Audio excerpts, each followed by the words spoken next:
Hello friends, welcome my YouTube channel में आपका स्वागत है। फिर से मैं एक नई वीडियो के साथ आज के अपडेट वीडियो के साथ आज जो वीडियो होगी आपके लिए बहुत ही इंटरेस्टिंग, बहुत ही प्यारी सी जो अपडेट है वो आप सभी साथियों के साथ लेकर आ चुका हूं। यानी कि फिर से आप सभी साथियों के लिए सेंट्रल गवर्नमेंट की तरफ से आपको जो परमानेंट आपकी नर्सिंग ऑफिसर की वैकेंसी है उसके बारे में आपको यहाँ पर क्या करने वाला हूँ, डिस्कस करने वाला हूँ। यानी कि जिस चीज का आपको काफी टाइम से इंतजार था या आप काफी टाइम से वेट कर रहे थे, तो फाइनली आप सभी साथियों के लिए वो नोटिफिकेशन आपका रिलीज हो चुका है।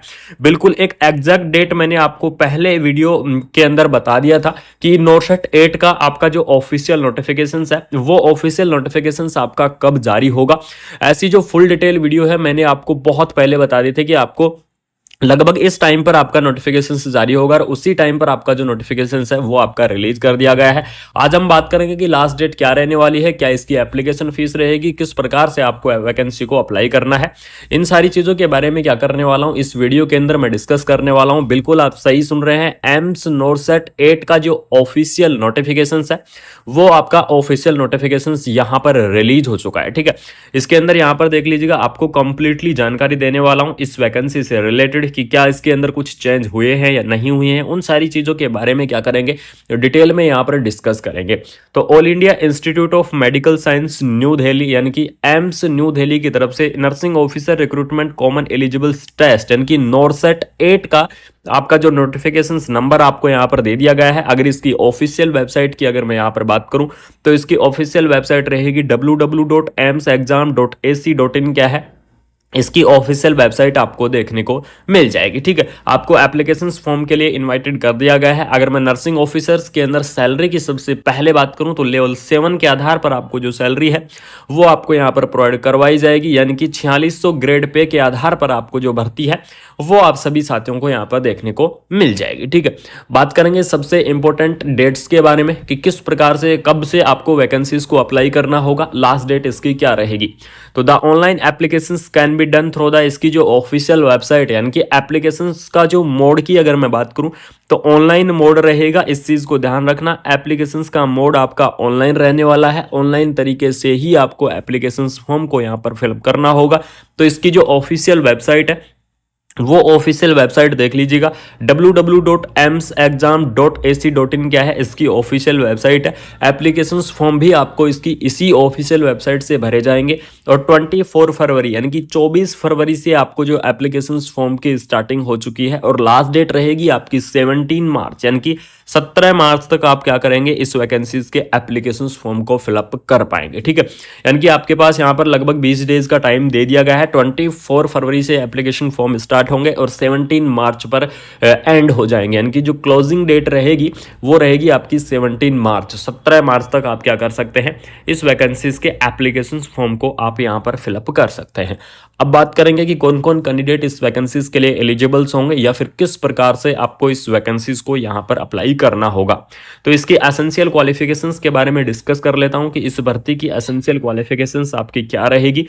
तो इसके अंदर देख लीजिएगा, बीएससी हॉर्न्स नर्सिंग और जो बीएससी नर्सिंग वाले कैंडिडेट हैं वो इस वैकेंसीज को क्या कर पाएंगे, अप्लाई कर पाएंगे। पोस्ट बीएससी नर्सिंग कैंडिडेट भी इस वैकेंसीज को क्या कर सकते हैं, अप्लाई कर सकते हैं। उसके बाद में यहां पर देख लीजिएगा, एमएससी नर्सिंग कैंडिडेट भी इस वैकेंसीज को अप्लाई कर पाएंगे। सबसे इंपॉर्टेंट, जिन्हें कोई भी एक्सपीरियंस की आवश्यकता नहीं होगी, यानी कि जो बिल्कुल फ्रेशर कैंडिडेट है, जो हाल फिलहाल में पास आउट हुए हैं, बिल्कुल फ्रेशर कैंडिडेट भी क्या कर पाएंगे, इस वैकेंसीज को अप्लाई कर पाएंगे। वो जब जिन्होंने बीएससी नर्सिंग कंप्लीट कर रखा है, जिन्होंने पोस्ट बीएससी नर्सिंग कंप्लीट कर रखा है और जिन्होंने एमएससी नर्सिंग कंप्लीट कर रखा है। ठीक है, जीएनएम वाले कैंडिडेट भी इस वैकेंसीज के लिए एलिजिबल्स होंगे, उस चीज के बारे में भी मैं बताऊंगा। लेकिन यहां पर जीएनएम वाले कैंडिडेटों को एक्सपीरियंस की यहां पर आवश्यकता होने वाली है।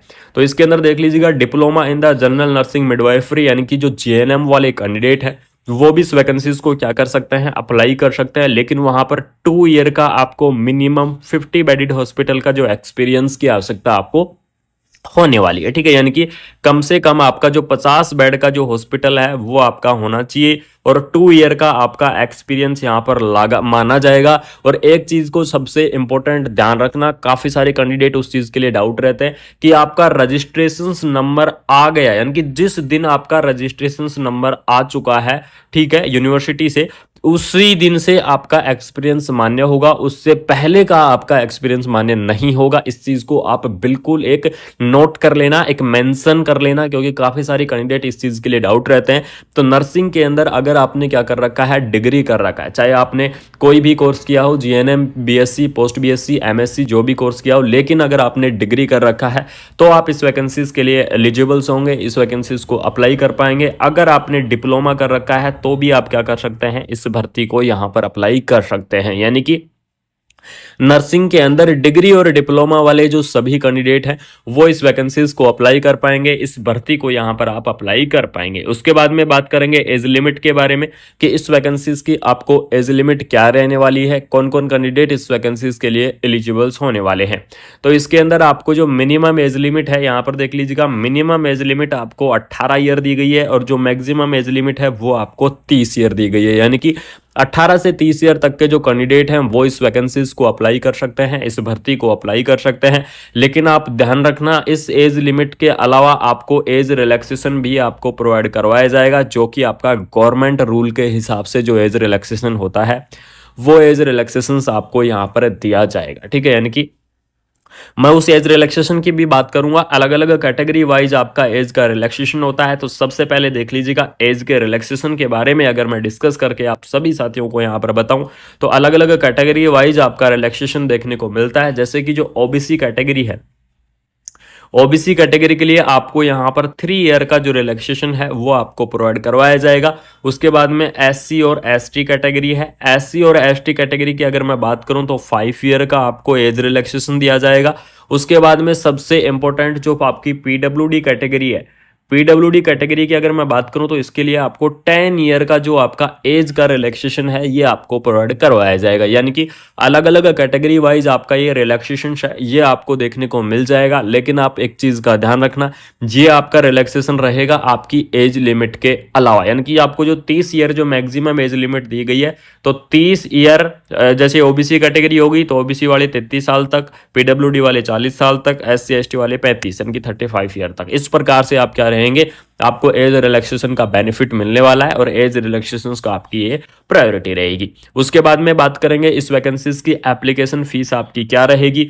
ठीक है, तो इस वैकेंसीज की एप्लीकेशन फीस के बारे में अगर मैं यहां पर चर्चा करूं तो यहां पर देख लीजिएगा, जनरल और ओबीसी कैटेगरी, यानी कि जो जनरल और आपकी ओबीसी कैटेगरी है इसके लिए आपको 3000 यानी कि 3000 रुपए एप्लीकेशन फीस पे करनी होगी।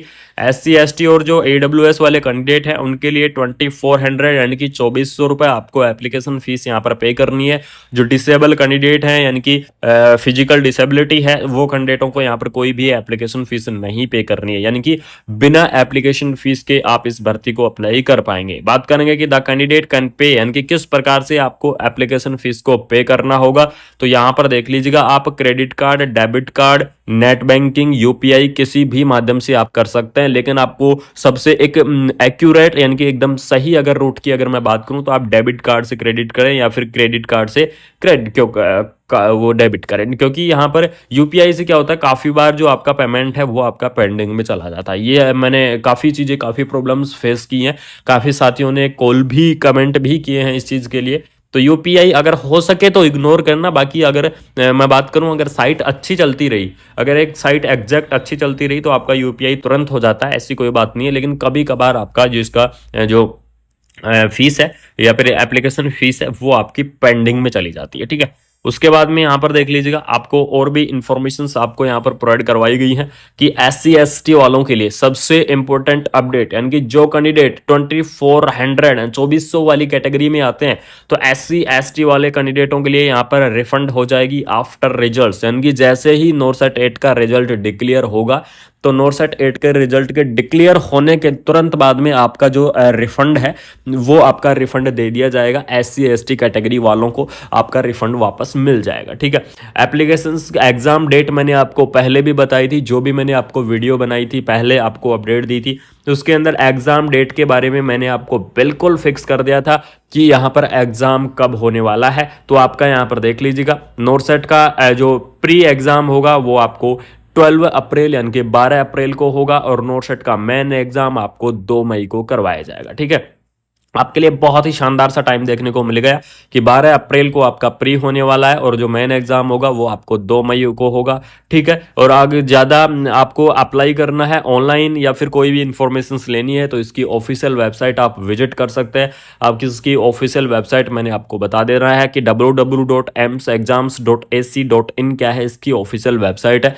एक चीज का ध्यान रखना, जो भी आपकी अपडेट होंगी, जो भी आपकी इंफॉर्मेशन होंगी, या तो हमारे चैनल कुमार मनीष एजुकेशन के ऊपर आपको देखने को मिलेंगी या फिर आपको देखने को मिलेंगी इसकी जो ऑफिशियल वेबसाइट है, यानी कि एम्स नॉरसेट की जो आपकी ऑफिशियल वेबसाइट है, उस ऑफिशियल वेबसाइट पर आपको देखने को मिल जाएगी। ठीक है, तो नॉर्सेट एट की इस नोटिफिकेशन से रिलेटेड मैंने कंप्लीटली इंफॉर्मेशन आपको दे दी है, कंप्लीटली अपडेट मैंने आपको दे दी है। अगर आपको ये वीडियो अच्छी लगी, इंटरेस्टिंग लगी, तो वीडियो को अपने दोस्तों के अंदर ज़्यादा से ज़्यादा आपको क्या करना है, शेयर करना है। यानी कि वीडियो को ज़्यादा से ज़्यादा क्या कर दीजिएगा, शेयर कर दीजिएगा। जो भी मेरे प्यारे साथी नए देख रहे हैं वो चैनल को सब्सक्राइब करके बेल आइकन को प्रेस कर लीजिएगा, जिससे आपके लिए ऐसे ही अपडेटेड वीडियो और ऑल ओवर इंडिया की नर्सिंग की जितनी भी अपडेट है, सभी अपडेट आपको मैं टाइम से लाता रहूंगा, टाइम से आपको इन्फॉर्मेशन शेयर करता रहूंगा। बाकी आपको मिलता है कोई नई अपडेट के साथ, कोई नई वीडियो के साथ। तब तक आप अपना ख्याल रखें, अपनों का ख्याल रखें। जय हिंद।